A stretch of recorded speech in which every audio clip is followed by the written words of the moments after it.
You're listening live to Extreme Classics, where we cover classic movies from the Extreme Movie Show. This is a debut show. We're going to be covering Key Largo from Bogart and Bacall. I'm Rob, your host. Co-hosting with me tonight is Dr. Venkman. Good evening, sir. Good evening, sir. Ed Brewer, I see here is in chat. Ed, I hope that you can hear him, and I'd love it if you could give me some confirmation on that. It's a brand new setup for the new channel. Yeah, Extreme Classics. We had talked about doing this for a long time. Classic movies. Um, I could talk about this movie for a long time, and especially Humphrey Bogart. But what I want to do, since I consider you a millennial doctor, is I want to sit there and say, and I know this sounds like I'm pitching you a softball. Tell me why you watched this movie. Well, this movie, you promoted the heck out of it, so it intrigued me, and I love older classic movies. I've always did. I've watched all the Groucho and all the Marx Brothers movies. Hmm. I love those.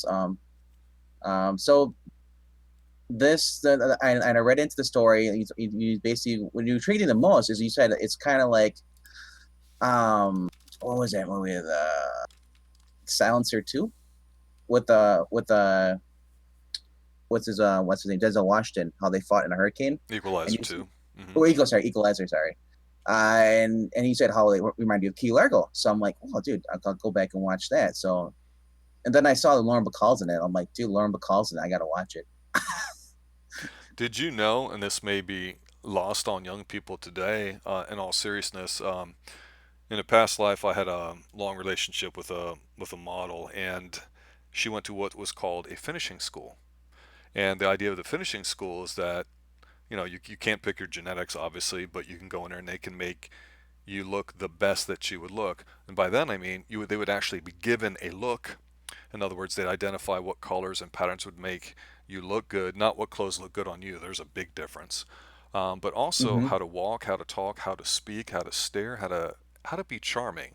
And this was a big deal, especially for women that obviously didn't even have the right to vote for a long time, thinking that what they had to do in life to be successful was marry and have a good family, where being feminine was considered extremely important. Things are obviously different these days, but when I saw this movie for the first time, I was blown away by two things: Humphrey Bogart and Lauren Bacall. And of course, I'm talking about Lauren Bacall here primarily because stunner, a woman's woman, a lady through and through, not weak, not soft, Nope. not Yep. delicate, but feminine. And she's the perfect package, and at least what we're saying on screen, as far as what you could idolize in a strong, independent female, which I think is amazing. And of course, their chemistry together. This is, I think, their fourth and final film together. Um, is just amazing. Obviously, they were married in real life, for those that don't know, for quite some time. And I know he died of lung cancer from smoking forever. But Bogart, for me, his presence alone, when I saw him, I went, okay, what else is he in? And this is a time when, we would talk about this over on the Extreme Movie Show with Eglinton from I Love Comics, that, we only had three channels to watch, maybe four or five that would be fuzzy if our antennas were dialed in right. And only sometimes at night could you pick up an old movie like around midnight, 1 or 2 a.m., and oftentimes it would be a movie like Key Largo. So yeah, I got in the habit of opening up what was called the TV Guide and finding these old movies and trying to, stay up in the summer and watch them. And Key Largo is one of the first. So what did you think when you actually watched the movie? Well, just the scenery. I love it when you because I've never been down to Florida, but just seeing this how they did it and Key Largo, and it's interesting about that is like that's like on the tip of like Florida. Like it's you basically have to take a bridge just to get over there, don't you? You do, and it's on actually the northern part of all the islands that are down there, and then actually it goes all the way down for quite some time until you get to Key West. Key Largo is actually in the very northern part of it, and there's like a resort there. I'm not sure exactly when all the bridges got built and finalized going down to Key West. I believe, and I'm showing my lack of knowledge here, but I think I have more than most people my age. I believe Henry Flagler, who was real formative in the citrus industry here in Central Florida, had commissioned a train to actually go all the way down to Key West, and there's a military presence in Key West, and that there may be some association with that. But Key Largo, like a lot of places, like here in Central Florida near the Pine Hills Palace, we have a place called Winter Park. People would winter, which means they'd come away from winter and they would stay. And Winter Park's a really, really nice area that old rich money used to stay in. So Winter Park looks nothing like the rest of that. And Key Largo was one of those older, upscale, small resorts that you could just get away from it all. And back then, you were definitely away. The fact that this takes place in the 40s, this is right after World War II.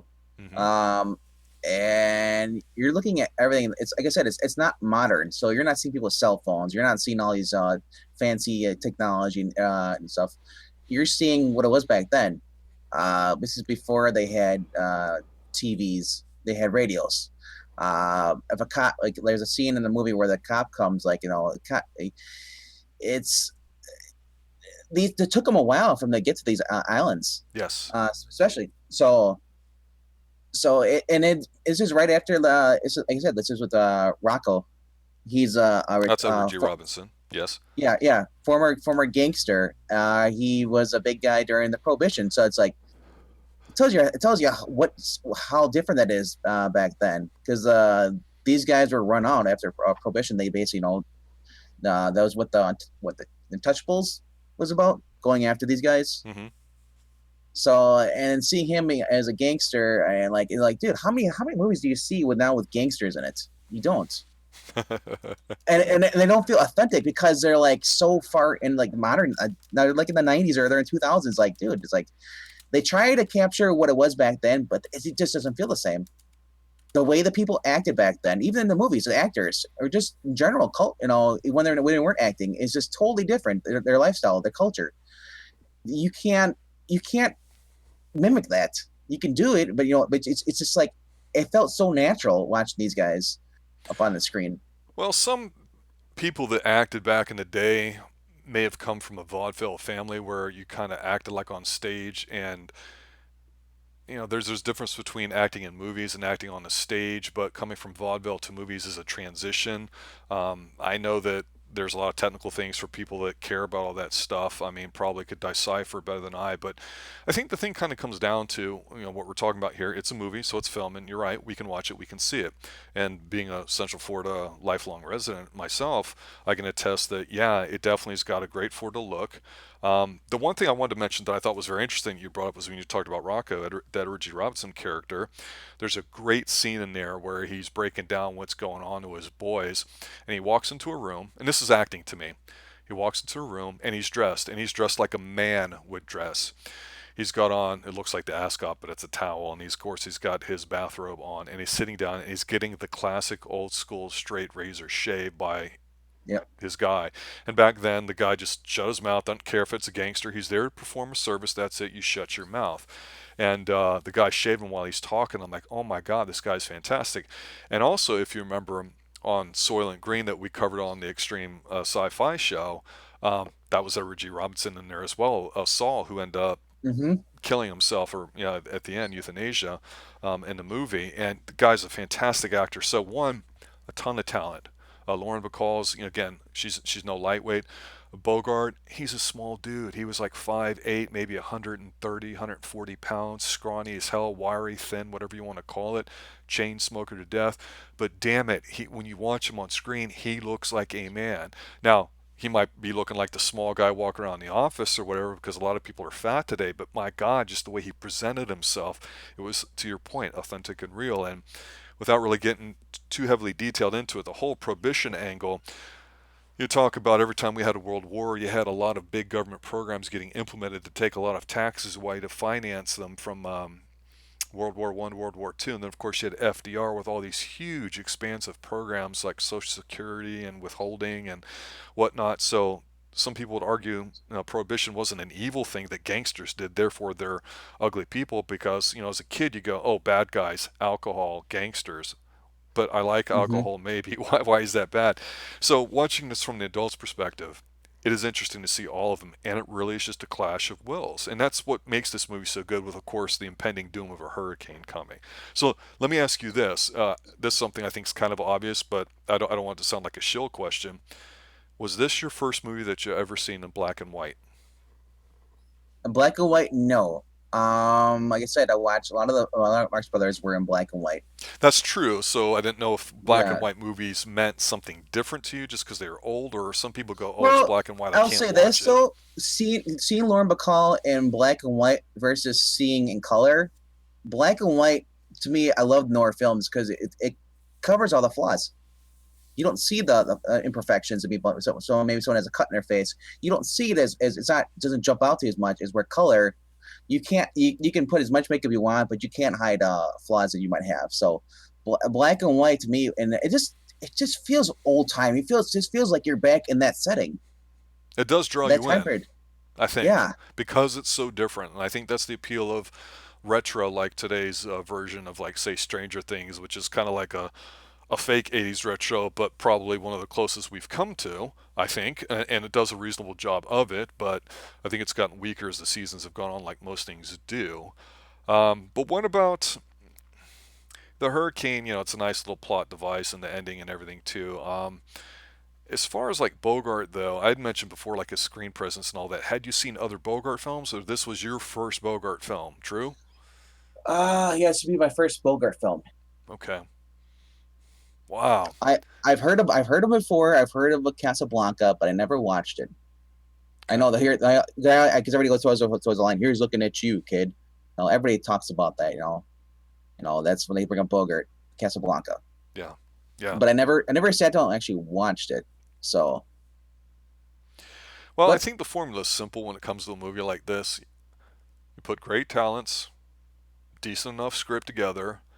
I believe because it's a film that settings can matter. They don't have to. Obviously, music can be important as well because, to your point, when you mentioned film noir films and all that, it is a film, so watching it, it's supposed to have some sort of effect on you. And to me, that's the great thing about art, is if it makes you feel one way about it, maybe it's done its job. Now, maybe not in a way the artist intended or thought it would be obvious to everybody. That's what's so transparent about movies too. But when I think of extreme movies, and I think of movies that I would want to go back and watch again, so maybe not by the best movie of a particular year, like we're going to cover shortly tonight on our top 10 Tuesday on the Extreme Movie Show, say 1994, but one I could rewatch again, I would consider extreme. And for me, this definitely is there. What about you? this movie is definitely watchable. You can watch it as many times as you want, and it's still pretty good. Like I said, I love this the whole thing, the way the culture was back then. Look at the Native Americans, those guys, how they got treated, second class citizens like that. It's horrible. But but they added to the story, where they frame the deputy's murder on the cops because Rocco says like, well, if you tell them who I am, I want to kill all you. So it was sad because then the cop went and killed those innocent guys. You know, Yeah, and uh, I think too what you said about really clear lines, like the way they treated people as second-class citizens. You could say about a lot of things, and I don't obviously don't think the movie's intent was to say be no, racist or be sexist, like a lot of people no, would go no, back and look at it today and do that with. But what I like about it is it's a no bullshit scenario. It's you know who's who, you know where they're coming from. You see how the lines are being drawn up. There's no hemming and hawing, no beating around the bush sort of thing when it comes to who goes what. To your point, I urge you, Robinson. No, guys, you say something, I'm going to kill you. And not only do you believe it, it seems realistic in that he would be the guy to say it, as opposed to say some, 160 pounder playing Spider-Man, saving the world. No offense to Spider-Man fans, but this is where, like, I draw the difference. Real people, people that look normal in a normal setting, can make a great movie. You don't need all the stuff that's really prevalent today, and that's one of the big difference no. too. So that's one reason They why I like it as well. well, yeah, they were only one spot for the whole entire movie. The Cheaper whole entire production costs. yeah. And you know what though? It worked. Yeah, yeah, I mean, and I love how they talked about like, well, most people because of hurricanes they make mistakes. No, they actually did. Like you got to open a window, otherwise the pressure is going to cause the whole thing to cave in. yes. You used to have special kind of windows and shutters down here too, to do that, because if you had like a north-south facing, say depending on the wind was going, you actually would leave your windows open to crack, so your pressure would be somewhat equalized. Because when you go through the eye of the hurricane, almost nothing happens, but then the wind direction reverses as you go through technically, and all that. But of course, now with higher regulations and higher housing costs, the things still happen, but some things can be strong. But I will tell you, even though I believe what they were in was a wood framed hotel, the Yep. old block concrete frame homes, which there are still a great many of, that were built in the 50s and 60s when there's a lot of population explosion here in Central Florida. Those are pretty sound. You might have to rewire them or redo some of the internals in there. That's fine, but it was neat because Florida was becoming a little bit of a place for where money would actually spend their time in real life. That means Hollywood people. Obviously, Tarzan, I think, was filmed down here. Ringling Brothers, Barnum Bailey Circus was headquartered down here, which may lead into us discussing the debuting our conspiracy show at some point in the somewhat near future. But yeah, it's that's the magic of it. It takes you back. You can rewatch it, but you feel like you're in another place, and you feel like you just get a chance to watch it. You don't have to worry about politics. You don't have to worry about what's going on. You don't have to worry, to your point, about distractors like cell phones and everything else. It's just about them and what's going on in the story, and that's all you need. And I just wish some people would pare down what you've got to this really extremely basic template for a movie. Tax breaks helps too, And Edward Burr. You're absolutely right. just for what Georgia. Lauren Bacall's performance as it is, she's basically like more she wasn't woke, but she also wasn't those girls that wasn't gonna sit there and just take the crap, either. Um, Right. yeah, it's like because what's his name? Humphrey Bogart, he just come back from war. That was his buddy's wife or widow. Hmm. So like and like he hated war. He hated the whole thing. Resented being going to war, being World War II and all that stuff. So he was still dealing with that. So he couldn't shoot the guy. Rocco actually offered him here. Here's a gun. Well, good thing he didn't pull the trigger because Rocco gave him a gun that was empty. Yeah, and I think too, part of me was going, I wonder how guilty he would have felt, for hooking up with his dead buddy's widow. And I'm like, well, Yeah. probably not much because it's Lauren Bacall, but yeah, they explain to you the situation. But see, here's another key point. That situation alone, not necessarily the war aspect, because people feel very strongly about that one way or the other, but just dead friends, wife. That was a lot, I think, of a stronger line that people had issues dealing with than today, where like everything goes sort of thing. There was a Well, lot stronger moral individual policing, if you will. I'm not I saying it's right or wrong. I'm simply saying didn't. it seemed like there's definitely stronger morality play here. Well, I also remember part of his character was like his buddy was like had enlisted and he got drafted or something like that, or he enlisted. He was pulled in, so his buddy was all patriotic. He was really wanted to serve his country. He died for his country, and he was kind of pissed off because like, well, that was a waste. He just died, Where he's like he didn't want to go to the war. I think that's what it was. Well, I think this also, from one of my final closing thoughts, is that studios were different at this time. I think it was probably maybe the 50s, 60s, maybe early 70s that they really started changing a lot. Englund may know more of this actually because he knows a lot about the history of movies in addition to comics on his I Love Comics channel, which you guys should check out if you haven't. But the Yeah, studios, if they wouldn't, you wouldn't go say, "Oh, I'm going to get 5 million for the pig plus 10% on the back end," like Tom Cruise could do today. You got paid X amount a week, and they would say, "Okay, you're going to go work on this film for 12 weeks. You're going to get 2 weeks off. Now you're going to go work on this one. Now we're going to loan you out to this studio, and you're going to do this one." And you did it, and you got paid your weekly stipend. And yeah, you got a bigger stipend as you got more popular and everything too. And it was very rare for you to get out of it. So the studios were more in charge of keeping that an in-own product. So they kept it more of a business model. Whereas today, everything's so loosey goosey. And while I think it's amazing that individual actors can go about doing everything, now there's such a stronger union and things are so crazy. You need so much money to film something. So now you've got a case of the have and the have nots. You've got big budget movies, you've got these small independent ones, and that's it. Whereas something like Key Largo would have been a decent hit, it would have been pushed. But Bogart would have made a whole bunch of films you might not have seen and only seen a couple of, and they all still might have been pretty decent just because of the need for them to make money. So that's the reality of it, is that it's all a would you product and it's would artistic, would but you still. agree? What's that? Would you agree that his character was more of a shell shocked character? Yeah, shell shock, PTSD, whatever you want to call it. I mean, it's the horrors of wars that you can't explain and talk about. And let's Yeah. be honest, at this point, and when you only had half the population alive today in the United States, how many people had actually gone through war and seen death at this point. Okay, World War One veterans, I don't think necessarily were in World War Two. I'm not a war buff historian, so Yeah, if I'm yeah. wrong on that, someone correct me. But I would just go, yeah, I think that's very legitimate. Plus, you don't have the communication factor where you would call. You would be letter writing, and of course, if you wrote letters, they would get filtered out, so maybe people didn't get them. So who does he have to share his burden of pain with and bond with over this, horrific experience going through war that he saw? So I think But he carried it well. I mean, but he carried it like a man, not like a crying little wuss boy. I mean, and that's the whole thing about Humphrey Bogart. Man's man. Made me want to watch more of him, and I'm sure as we continue to cover movies on the Extreme Classics channel, we'll be talking about more about Humphrey Bogart. So for you, do you have any final thoughts? I'll just say, dude, if you haven't seen this movie, go watch it. It's worth it. Maybe like $9 on Vudu, whatever. Buy the movie, rent it, whatever. It's actually interesting to watch these characters. Like I said, a lot of today's movies, it's either political. This wasn't really political. This was just basically or more realistic. It wasn't. There was no agenda behind this. Yeah, Um, and like I said, it's Bogart. It's a guy struggling with he did so much killing in the war, and but now something's happening where he's kind of like taken out of it. He's like, do I fight back, or do I sit there? And he basically comes to his senses, realizing all that, hey, I need to do this. Be a man. If same thing.